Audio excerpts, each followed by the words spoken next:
just the break I had, the 2 weeks, like we've said, was fantastic. No tech, no phone, no emails, no social media. And it's definitely the way that I want to conduct all my holidays going forward. And I just had so much time to think, and yeah, doing a lot of thinking recently, a lot of growing, a lot of developing, a lot of just thinking. Well, it isn't holidays as often. It's not about running away, is it? It's about actually finding space. Because for me, I've never been creative when I'm stressed, when I'm angry, when I'm emotional, all those things. I'm never like on my best. So some people can be inspired when they're depressed. You know, they write great music. A lot of musicians, it's a way to express their frustration. They'll write. For me, I like to be happy when I'm doing things. I like to be, but often it's all that encroachment of tasks that can become suffocating, isn't it? And then when you go on holiday, it's not about, okay, I'm going to do bad stuff because I can. It's going to be about, actually, like you say, James, it's like, I've done a lot of thinking. I've had a bit of space to evaluate. And actually that space kind of gives you some time to say, actually, I don't need to focus on that, or what I thought was a priority wasn't, I think that's one thing that Pete sort of said earlier, which is, and it's true. And you just saying that actually made me think as well, is it's a shame that we need to go on holiday to have that time in that space where I find it hard to probably carve out that time and that space in day-to-day life, which is kind of one of the things I suppose that we should try and bring back from the experience of holidays. Actually, this is what I was going to say when Paul was saying that. I was saying you don't need to go away. You can do it. I mean, obviously, it's harder when you've got kids and everything and like the busy life and all of that. But it doesn't matter how long it is as well. It can be 5 minutes, 10 minutes or whatever, just something for you and to bring your mind down. So mine's taking the dog for a walk. I was speaking to Simon about this yesterday. Mine's taking the dog for a walk. So instead of meditation or anything like that, I take the dog for a walk and I can just watch him run around. He hasn't got a care in the world. My brain switches off.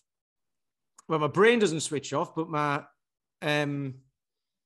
sense of having to do stuff switches off.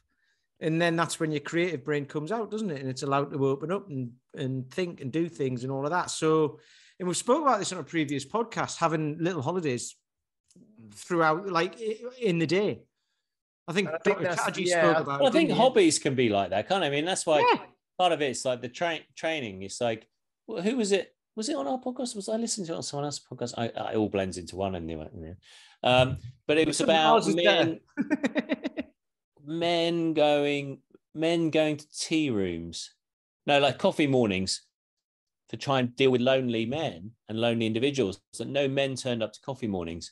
But then when they had a shed morning where there was like, they could do some woodwork and stuff like that, it was packed out because they had this kind of like, they had this space where they could do something that they could, it was sometimes by doing something, you've got space as well. It's not that you have to just sit there going, I am thinking now and I'm being creative. Actually, the act of doing something you enjoy that takes your mind off things can allow that second part of the brain, whatever it is, to just mull over things. I suppose it's like, Pete, some people use cooking or gardening or an allotment or,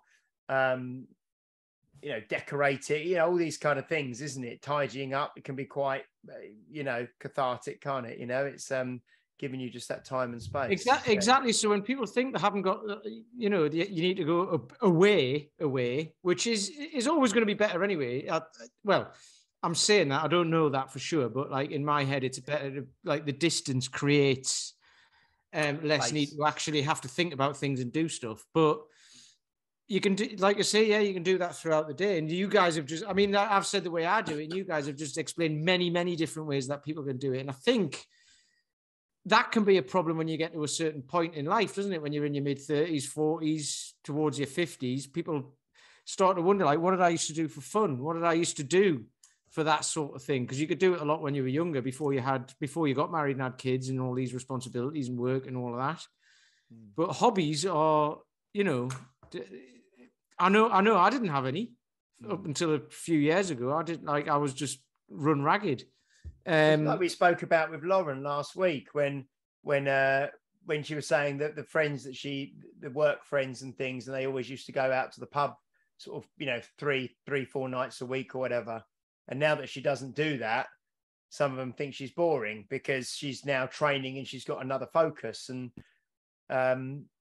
it's what we said, I think, before we started recording, was that actually going to the pub 3 or 4 nights a week for 20 years is quite but isn't it much more interesting dinner table conversation? Say, yeah, okay, in my spare time I like to do strength endurance kettlebell workouts that I've trained for, that I'm like, it's kind of mental doing pentathlon really compared to what most people do.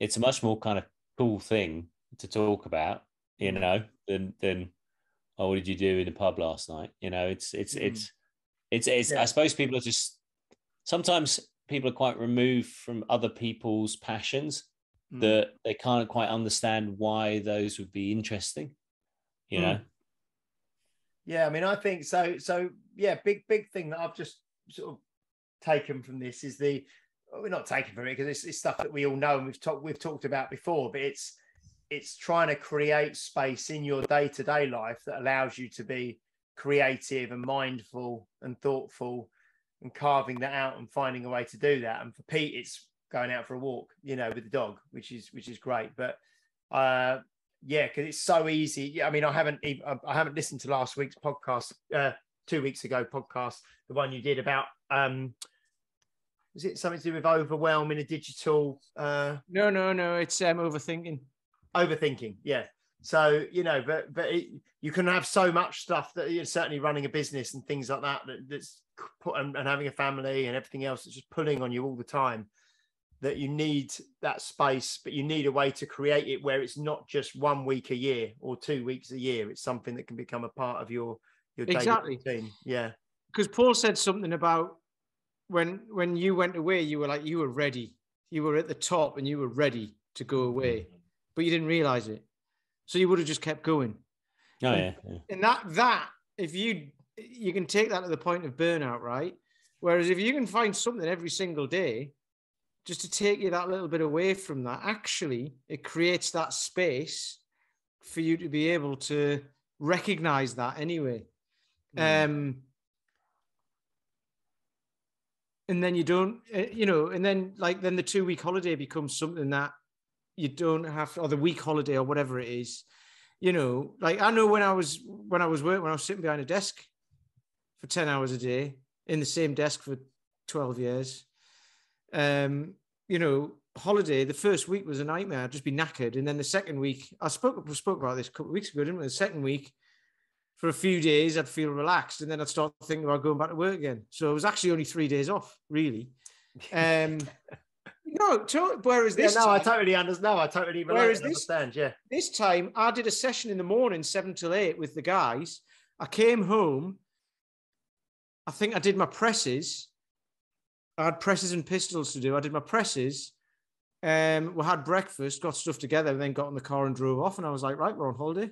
And it was great. And I was like, I was ready already, like that afternoon on the day we went. Whereas years ago, that would have been like, it would have taken me like 4 or 5 days after that until I started to wind down.